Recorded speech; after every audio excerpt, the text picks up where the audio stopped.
الله أكبر الله أكبر الله أكبر الله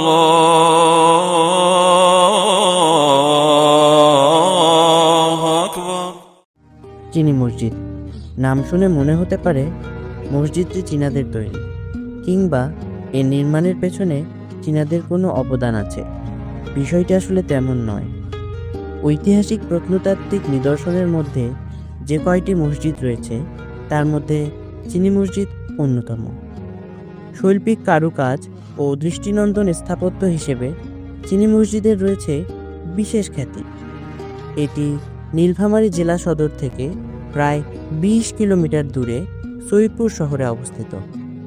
মসজিদের সৌন্দর্য বাড়াতে দেয়ালে চীনামাটির থালা ও কাচের ভগ্নাংশ বসানো হয়।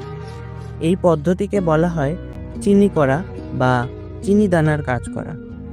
ধারণা করা হয় এখান থেকেই এর নামকরণ করা হয় চিনি মসজিদ। এই মসজিদে রয়েছে উত্তর ও দক্ষিণে দুটি ফটক। মসজিদের অবকাঠামো ইট ও সুরকি দিয়ে নির্মিত। মসজিদের অবয়ব রঙিন চকচকে পাথরে মোড়ানো, আর বারান্দা বাঁধানো হয়েছে সাদা মোজাইকে।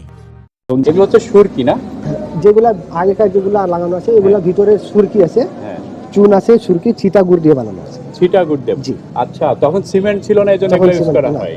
মহিলারা যে ঢেকি দিয়ে সুরকি বানাইতো, যেভাবে ধান ভাঙে সেইভাবে ঢেকি দিয়ে মহিলারা সুরকি বানাইতো এবং মিস্ত্রির সঙ্গে একটু মানে দূর থেকে হেল্প করতো।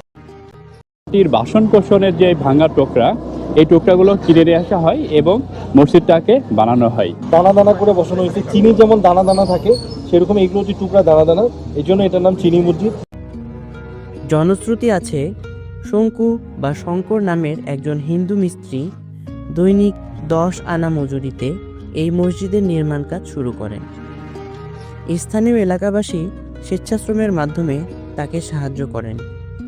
এতে ব্যয় হয় 9,999 রুপি 10 আনা।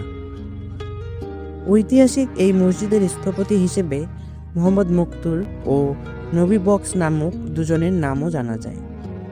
প্রায় 12 বছর ধরে পুরো মসজিদটি নির্মিত হয়। মসজিদটি দেখতে একটি সম্পূর্ণ অবকাঠামো মনে হলেও এটি 3টি অংশে বিভক্ত।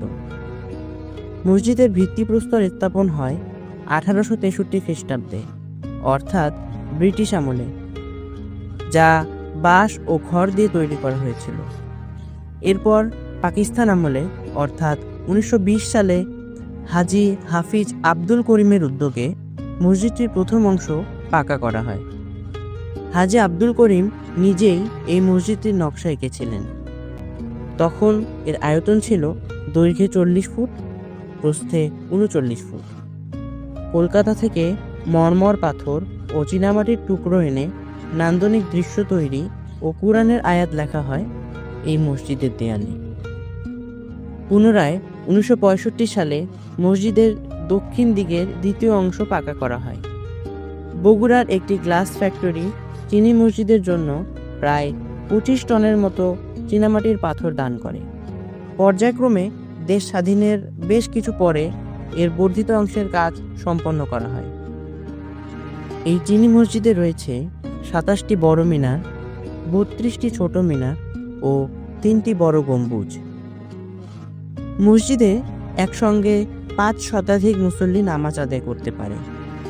মসজিদটি দেখতে ও ইবাদত করতে দূর দূরান্ত থেকে প্রায়শই ছুটে আসেন নানা বয়সী মানুষ। এলাকাবাসীর মন্তব্য, প্রত্নতাত্ত্বিক মর্যাদা দিয়ে মসজিদটির রক্ষণাবেক্ষণ করা না হলে স্থাপনাটি নিশ্চিহ্ন হয়ে যাওয়ার আশঙ্কা রয়েছে। তাহমিদ ফুয়াদ, চারিদিক সংবাদ, সৈয়দপুর।